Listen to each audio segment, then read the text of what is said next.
folks, Dagan here, and welcome to another episode of Guitar Stories, a little series I do here on YouTube where I talk about the gear I use and why I love it so much, and the history of said gear. And after years of telling people my opinions on starter guitars and stuff on YouTube, I've been asked a fair bit, so now it's time to showcase my first guitar. But not only my first guitar, my first amp as well, because it came in a little bundle. This is the aptly named Rocket Special Hot Output Humbucker. Yeah, and that's actually the name of it. And the reason I started this video with Shoot to Thrill by AC/DC is because that's one of the first songs I ever learned on this guitar through this amp. Along with all the other classics, again, Angus Young is one of my heroes, so like...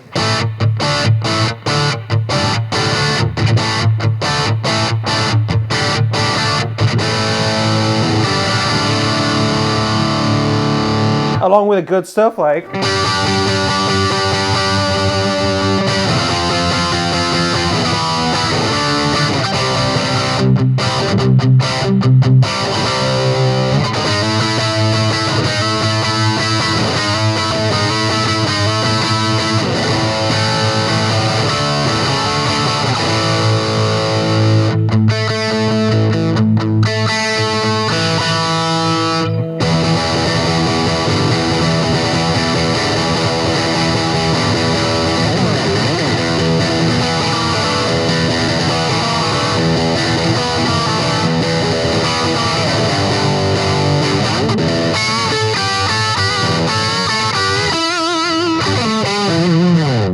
Before I even knew what a Kramer was, what a Frankenstrat was, what a Mick Mars was, Van Halen, Motley Crue, before any of that, it was Sex Pistols, AC/DC, Motorhead, and a little bit of...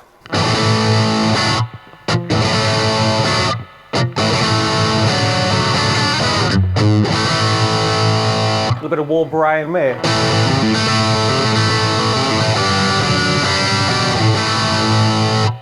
On this fretboard, I was going to say through this cable, I'm not using a cable, I'm using the Blackstar Airwire wireless system, so I haven't got to trip over any cables. Through this amp, they've both been through the ringer. I distinctly remember, like, moving on with my guitar playing as well and learning.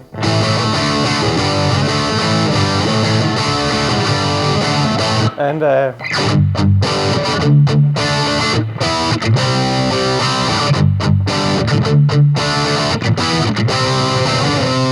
also, distinctly, I remember wanting to learn Beast in the Harlot when I first, again, probably before I got into the whole 80s thing, which I live by now. I got into Avenged Sevenfold, hence my love of Sin Gates and the Hellwind Cab and all the rest of it. And I remember reading tabs in a magazine, and I saw the strings was D, A, D, G, B, E, drop D, as we know today. But on this guitar, I remember going, right, so that's E, but that's D. So if I go...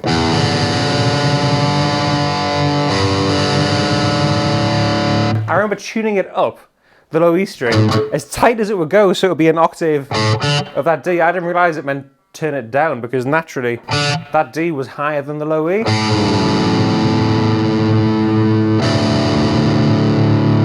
So I was trying to play Beast in the Harlot and like backcountry with a low E string that was tuned up to a D. I didn't realise why it was a thing, but it was through this tuner on this guitar.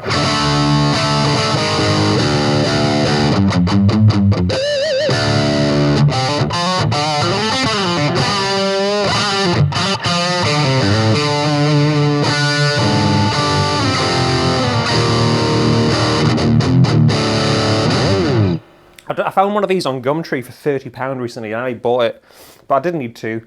This is the OG. So what is it? What is this? This was a starter pack.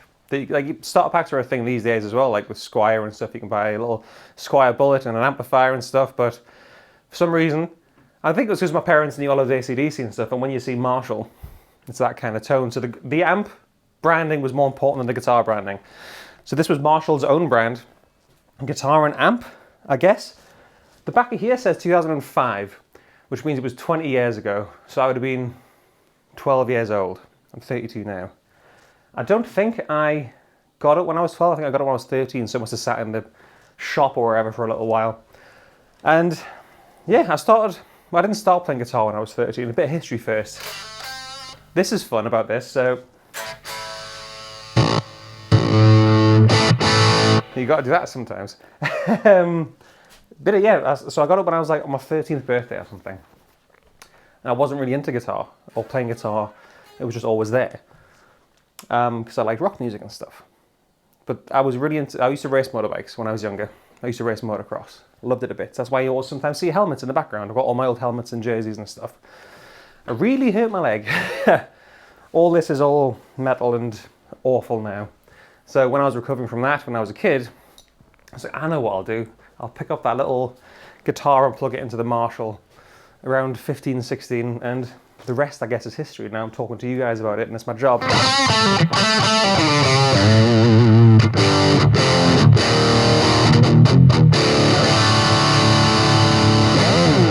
So that's it from there. Got this guy, then I got a vintage, not old, like a vintage brand, SG, because of Angus Young and the rest. It's like the V36 or something. Then my granddad got me original Singate, the black and silver one, which I sold when I was 18 stupidly. And then this guitar, which has been modified heavily over the years, but this is my first Gibson, and I got it with a snapped headstock. So I think it was £400, which isn't a lot of money for this. It was a lot of money back then, in the 40s, whenever. I'm getting old now. Like I say, 32, I feel old. Then the SG, but this is where it all started. And yeah, let's talk about the guitar first, I guess. So this is obviously a super Strat style guitar, a guitar that I still to this day encourage people to get as their first guitar, not because I've got any kind of kinship with having one myself, but the reason the Strat is designed as it is, even though this is a bit more angular to get around copyright from Fender, I'm guessing. Leo Fender invented the Telecaster, which was great. The Strat came a couple of years later in '54. And the reason the Strat is designed the way it is because the Tele wasn't very ergonomic. It looked cool with this kind of faux acoustic guitar, upper horn and the cutaway and stuff, but it wasn't as ergonomic. So we tried to design the most ergonomic guitar around, and the Strat was born, and it hasn't really changed much in 70 years. So it's comfy sitting down, standing up, all that kind of jazz. Whether you wear your strap low, have it high, it's just great. So for a beginner guitar, awesome. And I always say get a humbucker as well. So you can go from single coil tones to, humbucker single single or humbucker single for your first guitar. Because you can go from like the crazy...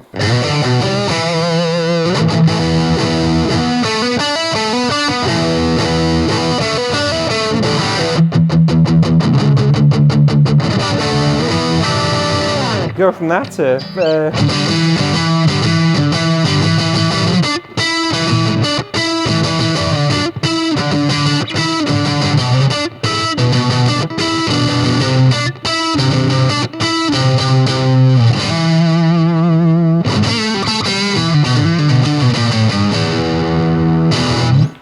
And as good as tremolos are these days, I wouldn't recommend going too hard with the tremolo on a guitar that costs this little, because it won't stay in tune very well. But as a guitar, great things. Strat, humbucker, great first guitar. And that's why I enjoyed this so much. So obviously it's black on black. I think it's a poplar body. I did a little bit of research before this, but there's not a lot of info on these guitars because they're only made for a short period of time. Poplar body. It's actually a real rosewood fingerboard, which is fun. Maple neck, bolt on. It's a super Strat. Really interesting headstock design. Little shark cutaway. And like I say, the name is Rocket Special Hot Output Humbucker. It's actually in the name of the guitar. So 1 volume, 2 tone.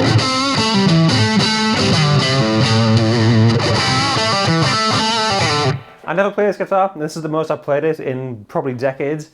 And it is quite fun to capture it on camera because I'm really having a lot of fun with it again.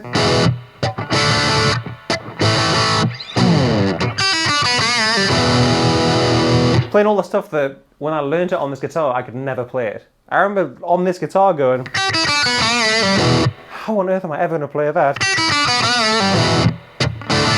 What was worse was the...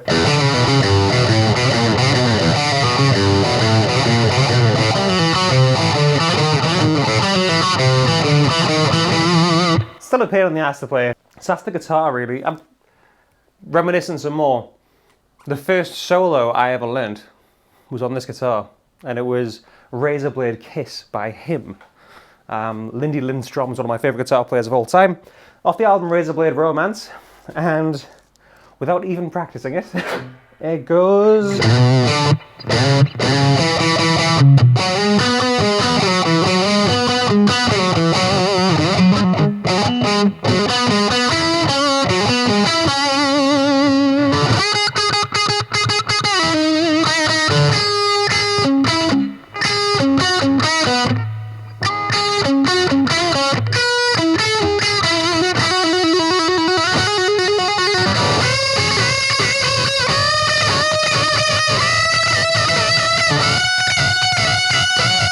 Yeah!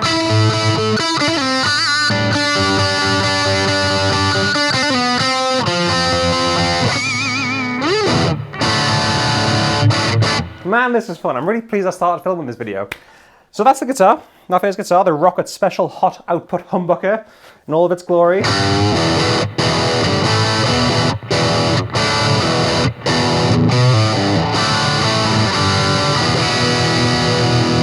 I feel like I need to play some more on it, just to showcase what it can do.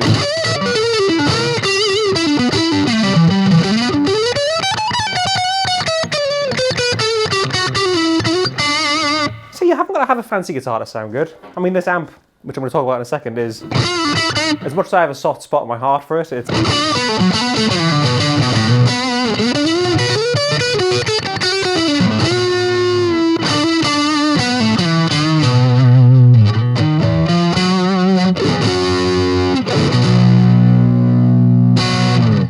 It is what it is.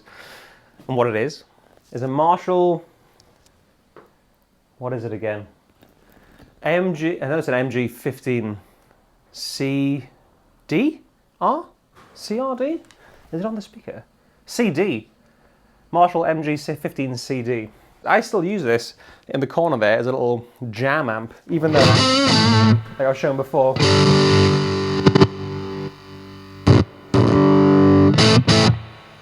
it does take a little bit of tender love and care to get working sometimes.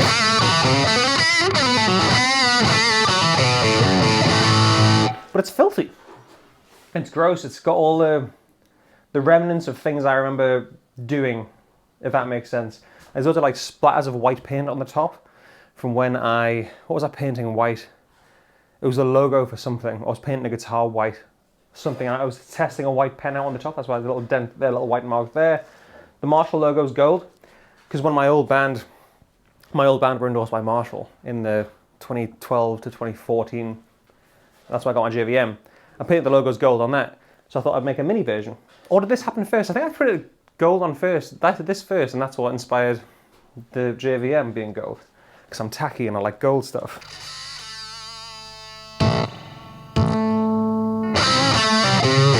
It's part of its quirks, man. So there's 2-channel, 3-band EQ. The clean channel is loud.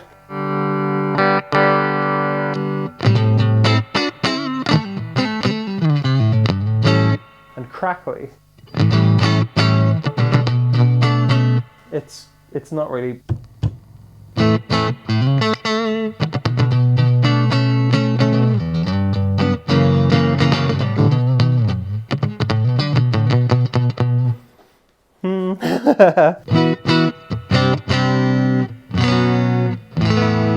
But it has got proper spring reverb. No, it's digital, isn't it? No, it's spring. It's proper spring reverb. I remember that. I remember thinking as a kid, what the hell's that noise?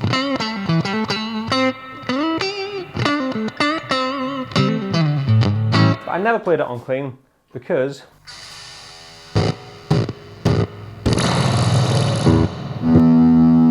I was too busy trying to go.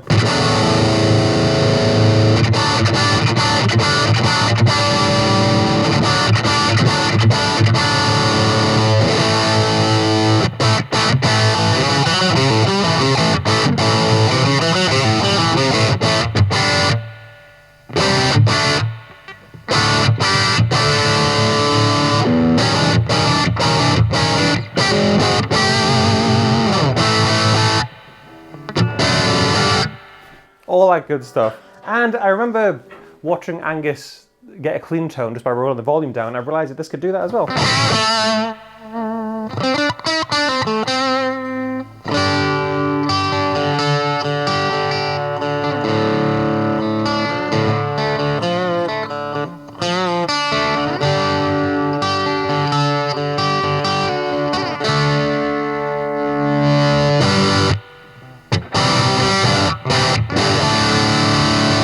Slowly slipping out of tune, bless it. So yeah, the gain on this is a quarter of the way up.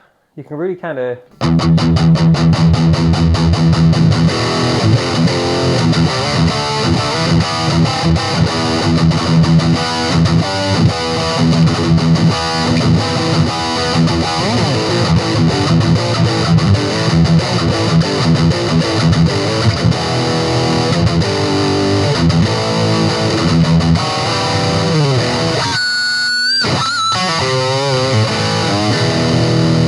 Three-band EQ. Oh, it's crackly.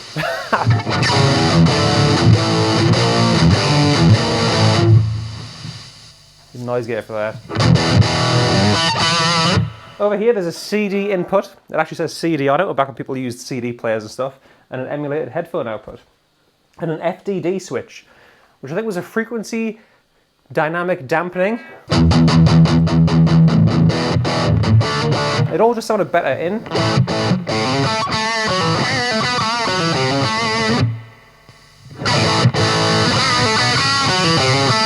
I think I read somewhere it makes it sound like a tube amp, or it's supposed to make it sound like a tube amp, but I don't guess why. I don't know why you wouldn't want that with a little Marshall amp.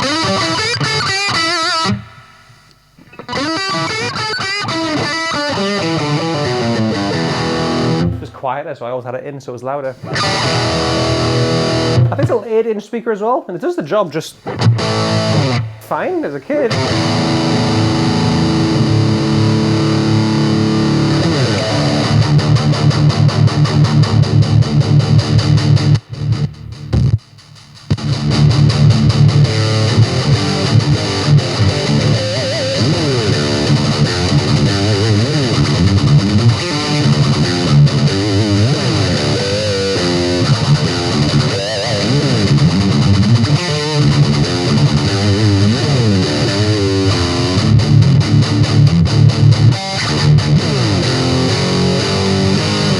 That sounds mint to my ears. This little 57 is probably picking it up very, like probably picking up a lot of high end.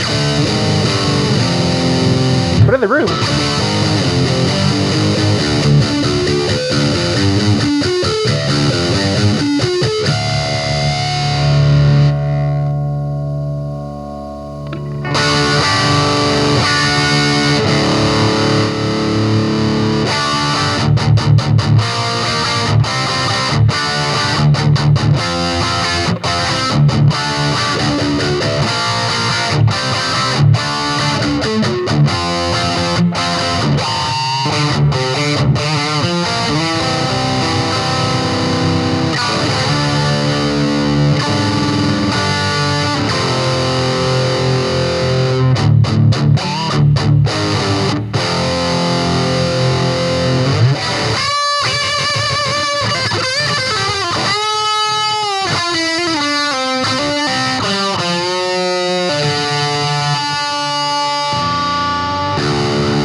Ladies and gents, that's all the sights and sounds I can give you from my first guitar and first amp. I'm going to play quite a bit more as soon as I turn these cameras off. I'm having more fun than I intended showing this to you guys, but let us know what you think down below in the comments. If you like the video, give it a thumbs up and hit subscribe.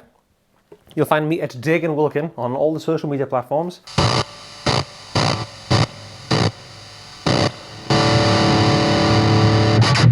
See you next time.